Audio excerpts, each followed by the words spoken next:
Hiya, good morning, it's Galen. Galen's got Parkinson's. I don't say that so often now, do I?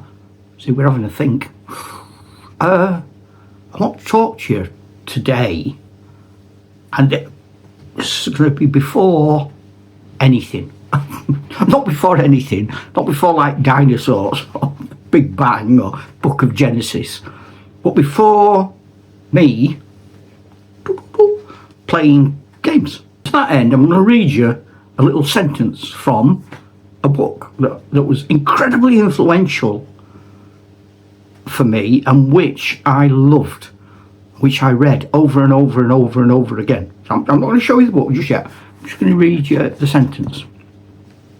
Mr. Double and Terry, on the other hand, would gobble up their food so quickly, and that meant that Mr. Double could get back to work and Terry to his toys, and so both were rather thin. Right, now, that was me. I was rather thin. What I wasn't was a person who gobbled up their food. What I was a person who didn't eat anything. I was pretty much brought up on bottles of Lucasade. That was it. I wasn't interested. I was weird. Still am. And things like, because this is odd, because last night I went to bed at 1 o'clock in the morning, which is for me super early. And I got up at 3. So I only had 2 hours sleep. But apparently when I was a kid, my mum said I was like that. And I'd stay awake for days and days and days and days. And then she'd be talking to her neighbour and she'd look round and I'd have fallen asleep against the wall like that. And sleep for 4 days. And that's just what I'm like now. So I don't know what that means. But anyway, but the book is... So I found this book in school. We didn't have a library. We had sort of books on shelves.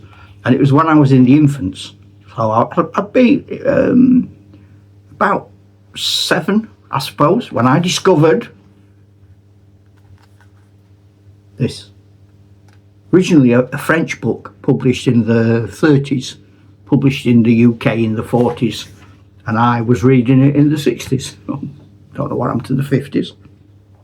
But it's about these 2 kids. And they're good brothers, but they have fights and stuff, but they always make up. And they go off with the dad on a walk on a Sunday, which they do every Sunday, and they find 2 twin rocks like that. And they think, well, what we'll do, we'll climb up either side and meet at the top, which is what they do. But when they get to the top, they look down and one of them says, oh, let's jump down.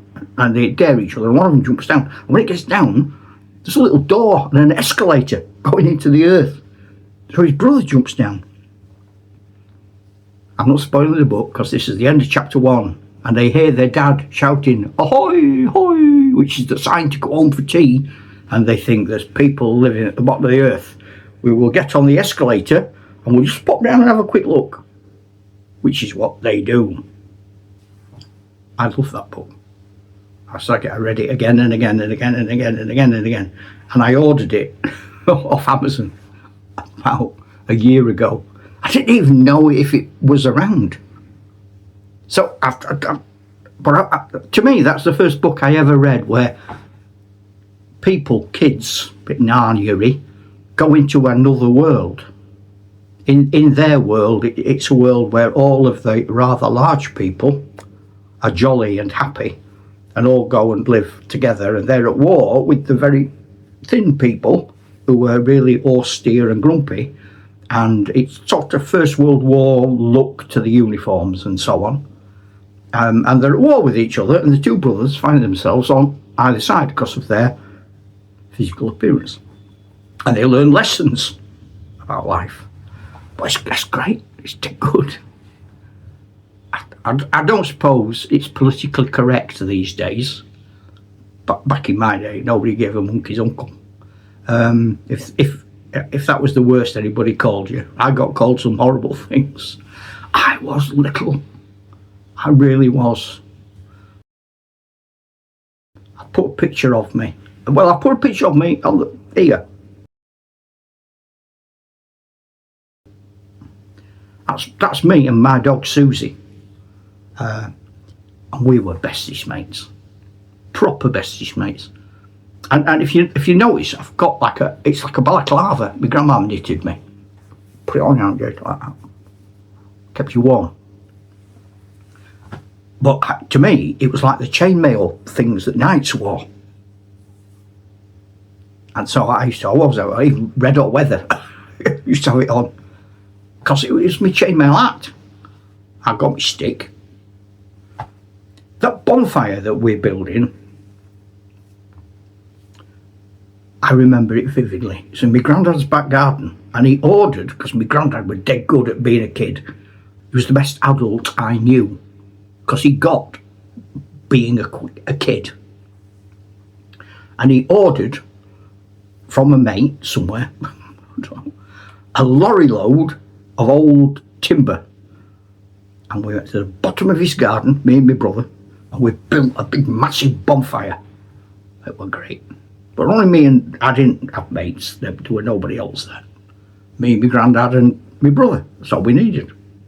Got me dog, got me balaclava, got a stick, got an I remember that anorak as well. It was like a sort of khaki colour, which military, ideal, and it had a sort of yellow lining, but it had a hood. But it was only much you could put in the collar. Oh, I loved it. I thought it was the much nuts.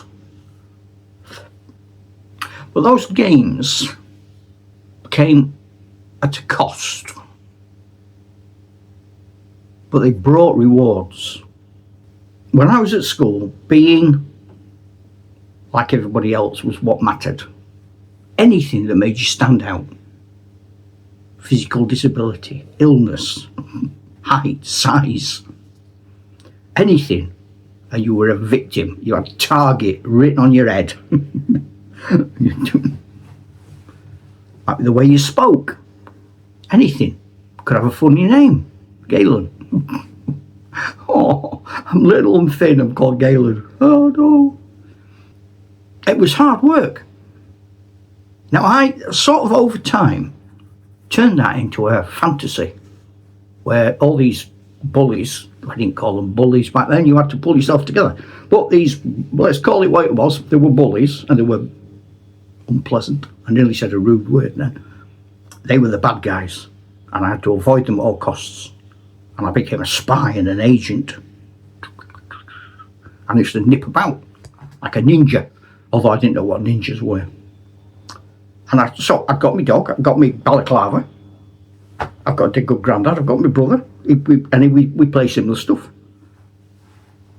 Soldiers that I had at that time were Timpo cowboys, called them swappets, and you could pull them all to bits and stick them back together in different ways.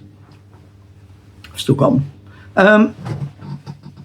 I didn't have any of the fancy stuff I had later on. Later on I had villages and buildings and Silver Dollar Saloon. I didn't have any of that. I had just a few cowboys. And then I had a sort of tub of random soldiers of all different scales. I had some really tall, big guardsmen. They were huge. And then I had this sort of I had some of my granddad and my dad's old lead figures from the, my dad's would have been from the 30s. God, I don't think my granddad had toys like that. I think my granddad's toys were wooden toys that people around the pit made. Because my granddad was born before the First World War. And I don't think toys were high up on their list of exciting requirements for small boys. It was survive, go to work. Oh, okay. But so we got by. Me and my brother used to play a game when we went on holiday. Of an evening, it was also an evening, and about an hour before the tide came in, we used to go down to the beach, just me and him. You could in them days. Life was simpler. And we used to build, not a proper sandcastle, but we used to build like fortifications, sort of walls, about like that, sort of like your hand.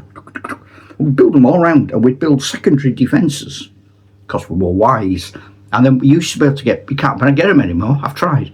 Used to be able to get paper flags, wooden flags with all different flags on, and you'd stick them in. and you stick them in each row, so there'd be one at the front row and one in the next row, and in the middle you'd have a tower with one in, and your job was to stop the sea destroying the tower.